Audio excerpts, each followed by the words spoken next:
Continuing our 50-hour service on the Avant 528, and I've got the machine out here ready. I've got it articulated a bit so that we can get in here later and change out this filter here. We're also going to need to be changing a filter up on the front here in the reservoir. That one's a little tricky, so I was actually thinking about doing that last. To do a hydraulic fluid change on an Avant 528, you're going to need the following. You're going to need a 4-gallon oil pan to catch the fluid coming out. You're going to need an extra 5-gallon bucket with a lid. You're going to need filters from Avant. I'm going to be using this Milwaukee transfer pump to get the first 5 gallons out, and I'm going to be using it later to pump fresh oil in, help save my back a bit. You're also going to need a 10mm socket wrench, either on a power tool or on a socket wrench. You need a 24mm wrench, 28mm wrench, a 3.5 to 3 7/8 filter wrench, a white grease pen, and a pry tool. So Avant recommends a 46 viscosity, non-synthetic hydraulic fluid when replacing hydraulic fluids or adding to them. I originally started off with this 5-gallon pail of Fram, which I got at a local store for $80. But I'm gonna replace, when I do this oil change for the 50-hour service, with this Shell Tellus S2 VX46. The reason I'm doing that is because I figure I'm saving a bunch on the labor costs, so might as well just buy a higher grade, better quality oil, and maybe help the machine work a little better, last a little longer. Before we change the fluid, we're going to want to get it up to temperature. So I'm going to go ahead, turn the machine on, and drive it around for 5 or 10 minutes.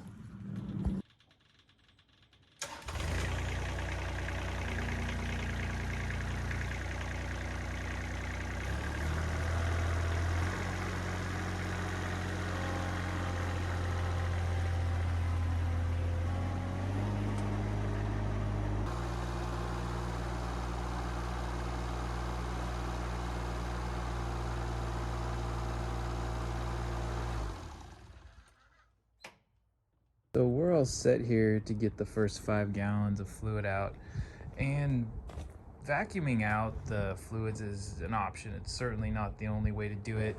You can certainly come over here and pop this plug and just do it that way. It's probably not a bad idea to wipe down the hose ends before sticking them into the reservoir.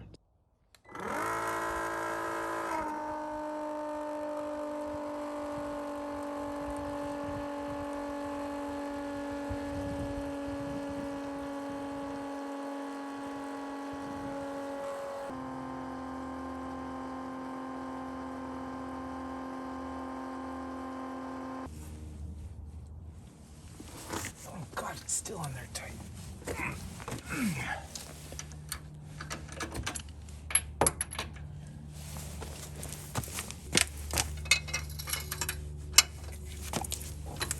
There we go. All right.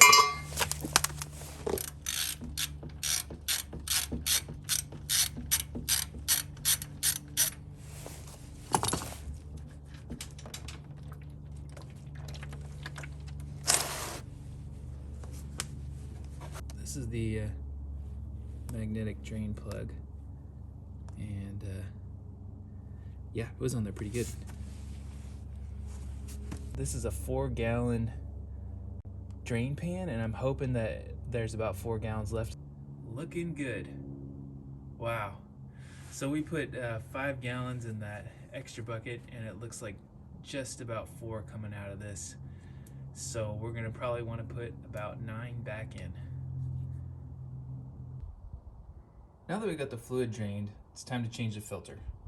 For this, you're going to need a new filter, which actually really nicely shows you the steps. Oil the O-ring, snug it up by hand, and give it another 3/4 turn. But before we do that, we got to get this one off. I've been told it's okay to use a tool on this nut right here, which is what the 24mm wrench is for. But I'm not sure if the orientation is supposed to match. So what I'm gonna do is I'm gonna take this grease pen, I'm just gonna make a mark here, just to kind of indicate where it was before, because I'm not sure if that's important or not. So I've got to form a funnel here. It's leading down to that little catch down there, and then I put some rags underneath just because I don't like cleaning up afterwards.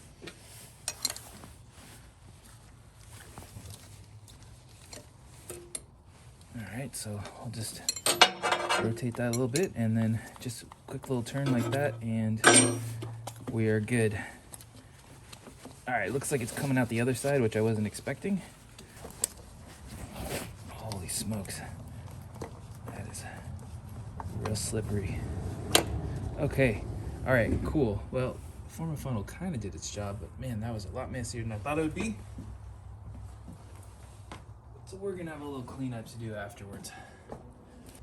Alright, so this little grease pen mark that I put right here actually was kind of useful, because when you open this up, you can see that there's holes in there that are directing the flow. So having this in the correct orientation is important. And while I didn't mark the grease pen, you know, to connect with any particular point, it was a vertical mark like that. So when I get this reinstalled, I do want to make sure that this is in this position. So we're going to put some fresh oil here on the O-ring and install the new filter.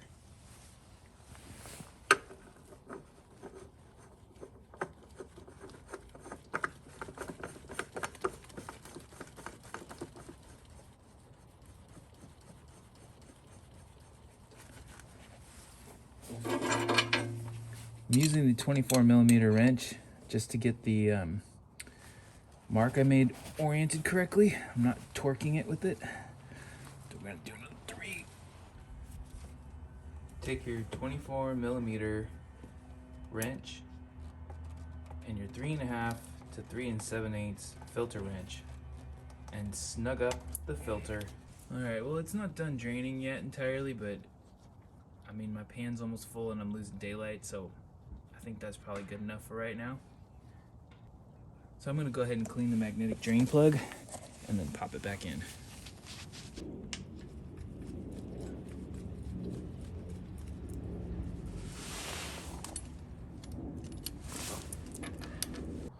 Now that we have the plug back in and the filter change, it's time to refill the reservoir. I'm gonna do that using my vacuum pump. I'm just gonna reverse the direction of it, making sure to clean the hoses before I put them in.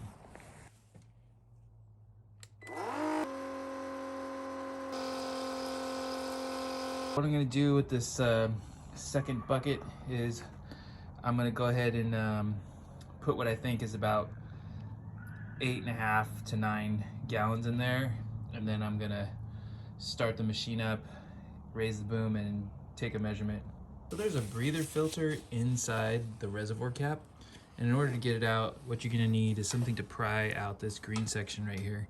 And I've got this flathead screwdriver, so you just want to like work it in here a little bit and it'll just kind of pop right out like that. And then once you get it out, it's got this mesh filter here that looks kind of like steel wool, and you can just go ahead and clean that with soapy water. All right, so now I've got the machine braced and the boom up and fully extended. I'm going to go ahead and do a reading on the fluid levels. So how I was taught to measure with this by the Avant rep is that you need to actually screw the cap all the way down and then back it out before you take a reading. Yeah, it's really hard to see this like nice clear hydraulic fluid, but it's right where you want it to be. It's right there.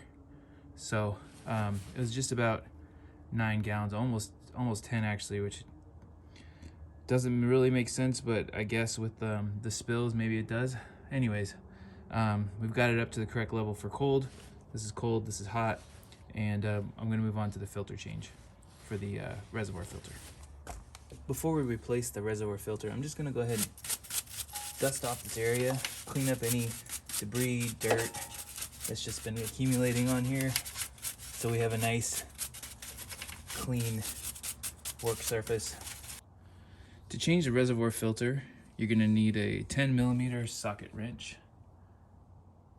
You're gonna need a pan to catch everything in, and a new filter. First we're going to take off these electrical leads. Temp sensor goes down here. We'll take note of that.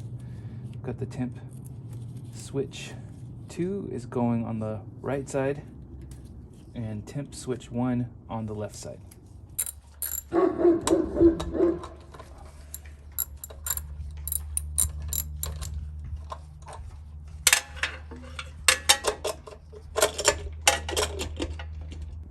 Alright, so this is the inside of the filter reservoir cap. It's got a spring in there.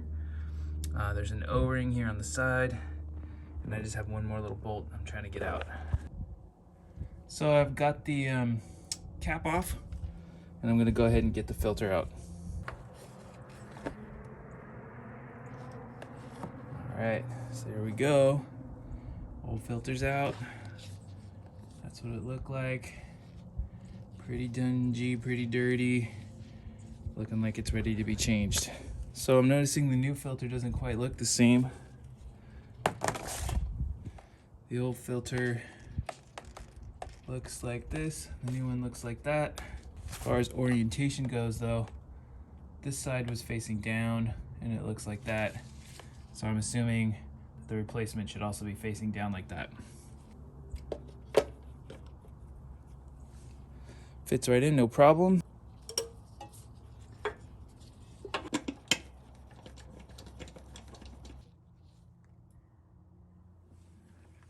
tired of monkeying around with that slippy wrench.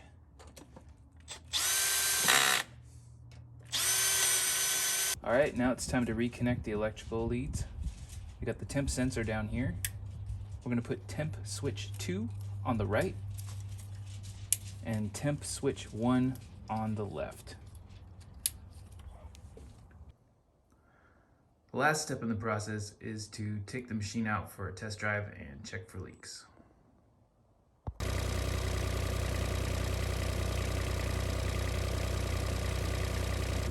And that's it, we're good.